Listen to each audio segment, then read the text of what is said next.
Hey, Isabella, why didn't you come to the lunch gathering today? Your sister-in-law invited you. I can't believe you turned me down. Oh, hello, Denise. I'm sorry I can't attend your lunch gathering. I have work during the day on weekdays, so I can't attend.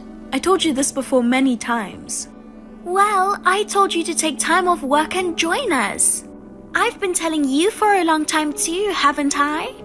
I can't take time off so easily. Why not? What do you mean, why not? It's a job. I get paid and I have responsibilities. I can't just take a day off because I'm going to lunch with my sister-in-law. Don't you understand that's not a good reason to miss work? The job you're doing is probably some trivial work, right? Aren't you working at the bread factory? I'm sure it wouldn't make much difference if you weren't there. My lunch gatherings are worth 100 times more than going to such a low-class job. Anyone with a bit of intelligence would understand that attending the lunch gathering is a much better choice. Really? After all, wives of the presidents of very famous companies, or the daughters of very prestigious families are joining my lunch gathering. A loser like you who works for a bread factory should feel grateful just to breathe the same air with us. It's a noble gathering, you know. I see. Gathering such wealthy individuals for a lunch? It's something only I, the wife of a Kingston Grand Hotel executive, can pull off. As your sister-in-law, I'm doing you a favor by inviting a loser like you. Refusing that? What kind of attitude is that? I don't have any particular attitude. Oh, I see. Poor people like you must be jealous. Am I right? I'm not jealous. It's out of pity. You don't need to invite me anymore. If it's a weekday lunch gathering, I'll never be able to go in the future. Declining every time and enduring sarcastic remarks afterward is quite a hassle. Wow! Who do you think you are? Or maybe, is that what it is? Oh, how silly of me. I'm so used to my lavish life because of my rich husband. I can't fathom the circumstances of a low-class factory worker. So, forgive me, okay? What are you trying to say? Just say it. Well then, I'll say it. You are so poor that you can't even pay for a lunch at hotel. You can't make ends meet without both spouses working, right? I'm so sorry. I see. What's so funny about it? In this day and age, it's not that uncommon, is it? Hey, don't get me wrong. I'm not saying that it's a bad thing. In poor households, with the recent high cost of living, it's challenging to make ends meet without both spouses working, right? But for you, my brother's wife, not having money for lunch is truly pathetic. My father is the president and my mother has never done household chores. My brother and I were raised by housekeepers and butlers, taking piano and ballet lessons from an early age and groomed to be distinguished individuals. And yet, he married a poor loser like you. He was supposed to take over our father's company, but he turned him down and went to work as an employee at a completely different company. It's insane, no other way to put it. If it's just me, it's fine. But can you please not insult my husband as well? I'm just telling you the truth. He should have married someone matching our family status, like my marriage. I don't know why he married a poor woman like you. Constantly calling poor, isn't that going too far? You seem to be making fun of our bread factory. But it's thanks to the people working there that even you can enjoy delicious bread. What? I would never eat low-class bread from a factory. Got it? People like me only eat what top chefs prepare. Those mass-produced in factories claiming to be bread are laughable. It's just garbage made of flour. Excuse me? That's so rude. Calling a product someone worked hard on garbage? What's wrong with calling garbage garbage? You should spend the rest of your life making garbage in a low-class factory. This is too much. It's not too late. You should divorce my brother. What? Why would you bring that up? I'm saying that someone who can't even afford to join the lunch I kindly invited them to. is not suitable to be my brother's wife. You're jumping to conclusions like that? What are you talking about? I mean, you keep insulting me, and I was so angry that I lost track of the conversation. But the main topic is the lunch gathering, right? Well, you don't have to invite me anymore. The same goes for me. I won't invite you either. I'm not inviting you ever. Well, I'm glad to know. Goodbye. Why didn't you come to the lunch gathering today? I told you to come. I can't come because of my work. I mean, I thought you weren't going to invite me anymore. I wasn't going to, but everyone wanted you to join, you know. What kind of trick did you use to get them to go along with you? I didn't trick anyone. I can't attend on weekdays no matter who invites me. Okay then, let's schedule next week's lunch on Saturday. Please make it this time, okay? Why are you so insistent on me attending this lunch gathering? To be honest, I don't want to go, especially if you are the organizer. Do you remember how you insulted me last week? I don't think I want to attend after being insulted like that. I'm sorry about that. I've reflected on it since then. Oh, don't worry about the money.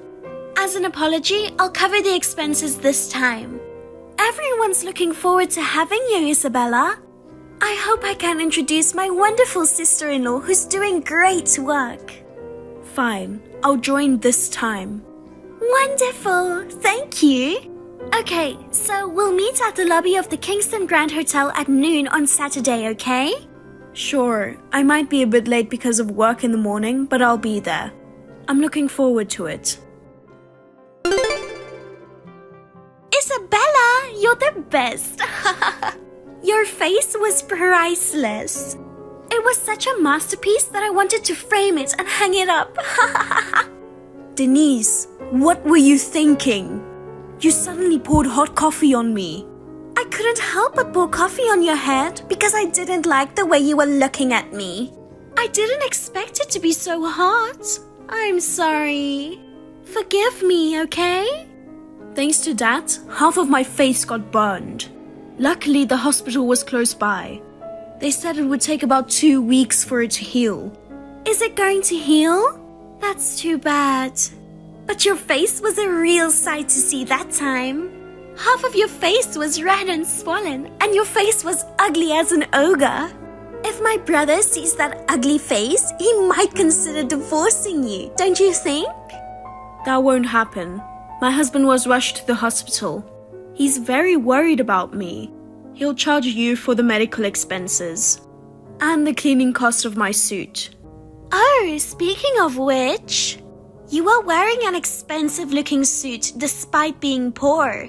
I wonder if you were trying to match the class of the Kingston Grand Hotel. Poor thing, it ruined by the coffee. What's so funny? I don't understand what's so funny in this situation. There's nothing more entertaining than this in the world. Sipping coffee while enjoying your ugly burn face, along with the Kingston Grand Hotel's famous French toast. It was truly the best. It was the most exciting lunch I've ever had. I can't believe you. So the apology for the previous insults was also a lie, wasn't it? Was it your intention to invite me over and pour coffee on me? In front of various major company presidents' wives? That's right. It was so easy to trick you. What a foolish woman. I need to properly discipline the low-class bread factory worker who dared to think she could join such a noble gathering. I wish I could have shared this joy with all my wealthy friends.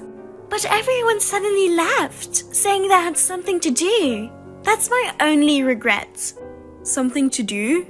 Yeah, it's not usually like that. But wealthy people are busy. They have things to do that you can't even imagine. They came to visit me at the hospital until a little while ago. What? They apologized for your outrageous actions to me. They apologized on your behalf. What do you mean? They apologized for not seeing through your true nature and inviting me to lunch themselves. They all apologized politely, but it's not their fault at all. Why would the president's wives apologize to a loser like you? You're threatening everyone, aren't you? Excuse me? Or did you try to act as a poor victim to trick everyone into being on your side? Well, I know poor losers like you are good at that kind of tactic. In the world of wealthy people, there's no place for sly individuals trying to deceive others. That's why people like them get easily fooled. You still don't get it? About what? If you're up for it, fine. I'll pay for your treatment or whatever. After all, my husband is an executive at Kingston Grand Hotel. We have more than enough money. It's a shame to give it to a poor guy like you. But considering it as payment for witnessing the entertaining scene of a loser getting her face burned, it's quite cheap. Can you afford it? Of course, I can afford it. Well then, I'll charge you without hesitation. Also, I'll be discontinuing our partnership. Huh? Hey, Isabella! What's wrong? What's wrong? Everything is wrong. What did you say to the president of Kingston Grand Hotel? My husband says he's going to be fired because of me. He's very angry and says he's divorcing me. Oh, so he's getting fired after all? Well, considering the circumstances, I guess it's only natural. What do you mean? Well, because you poured coffee on me, and as a result, Kingston Grand Hotel lost an important business partner. It's only natural that your husband has to take responsibility for that, isn't it? What are you talking about? What business partner are you talking about? I'm talking about Star Bakehouse. It's my company. What? It seems you thought I worked in the factory, but I'm the president of the company. What? The president? We are the supplier for the bread for Kingston Grand Hotel. You said you wouldn't eat bread made in a factory, but many of the guests have given it very high reviews. They say it's delicious. What? Wait a minute, I remember people talking about how the hotel's breakfast bread had a taste like high-end bakery and was fantastic. I heard that some guests come to stay just to try the bread. Yes, thankfully. All the bread served at breakfast is made by us. French toast for lunch and dessert, and bread for dinner. Most of them are produced in our company's factory. Oh, so that French toast I had... You enjoyed coffee and French toast while watching my burns, right? Well, from now on, you won't be able to eat it anymore. You won't get the same taste of French toast as before. We've decided not to supply bread to Kingston Grand Hotel from now on. You're lying! We don't want our bread supplied to a hotel that has people looking down on factory workers, calling our carefully crafted bread garbage, and having someone with such poor character. No, it can't be true. If you stop supplying bread to Kingston Grand Hotel, your company would be in trouble too, right? You'll lose a place to sell your bread. Our clients aren't just Kingston Grand Hotel.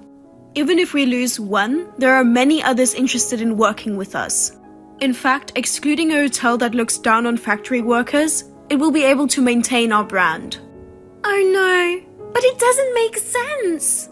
Ending a deal and firing my husband, isn't that too much? Why not just one or the other? Kingston Grand Hotel wants to keep its brand face. It's natural to dismiss a problematic executive. I assume your husband proposed divorce for similar reasons?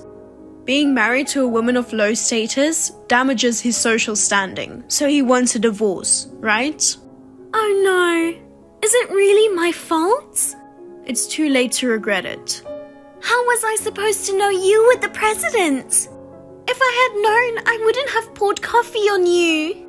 I accepted you as an official participant in the wealthy people's lunch gatherings. Remember? Wealthy or not, pouring coffee to a person is unacceptable. I'm going to make that a prerequisite, but let me tell you something. Everyone else at the lunch knew that I was the president of Star Bakehouse. The reason why they wanted to invite me was also because they knew my status and wanted to get to know me better. Come to think of it, I thought everyone was strangely eager to invite you. I thought it was a little strange that the president's wives would be so eager to get close to a low-class factory worker. How can you convince yourself that you are such a valuable person? In a way, that's a talent. So, everyone going to the hospital when you were burned was also because of that, huh? Are you saying that they all abandoned me and took your side? All this time, I've been hosting lunch gatherings and trying to be liked by everyone. And now they're dumping me? Not just my husband, but even my friends as well? Well, it's all your fault. You should be sorry. Then I don't have a choice. I'm going to your house now. What? In that case, I won't be satisfied without revenge against you. If you and my brother aren't divorced yet, I'll barge into your house and mess things up. I'll call the police. Even if you say so, what about my brother? What? He's my brother. I'm sure he'll stand by me.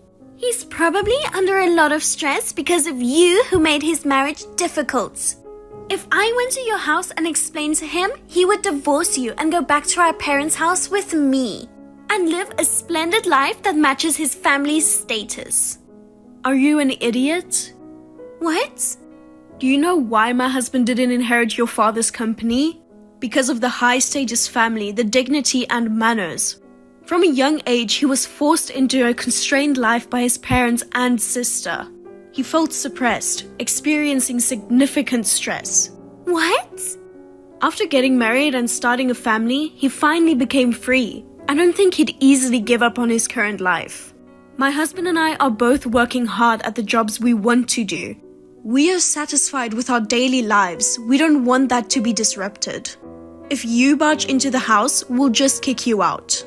I wouldn't hesitate to call the police too. What? Don't exaggerate. I'm your sister-in-law, remember?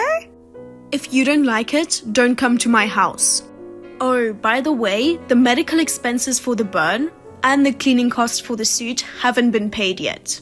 Please settle it by tomorrow. You can afford it, right? Good luck. Denise, who had a divorce forced upon her by her husband, didn't just end up with that as her punishment. When I had coffee poured on me, those present were the wives of the presidents of Kingston Grand Hotel's business partners. From there, the story spread to the presidents of various companies, leading to the end of contract of not only the bread, but also contracts involving furniture, facilities, amenities, and more. The hotel was in a really difficult situation, as the demand for an explanation grew louder and louder.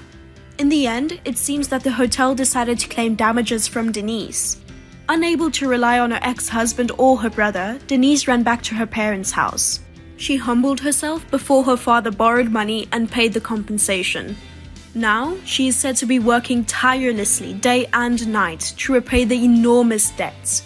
The other day, I happened to see her in the town. She looked haggard, with no traces of her former self, completely worn out. On the other hand, I have fully recovered from the burn and I'm working hard.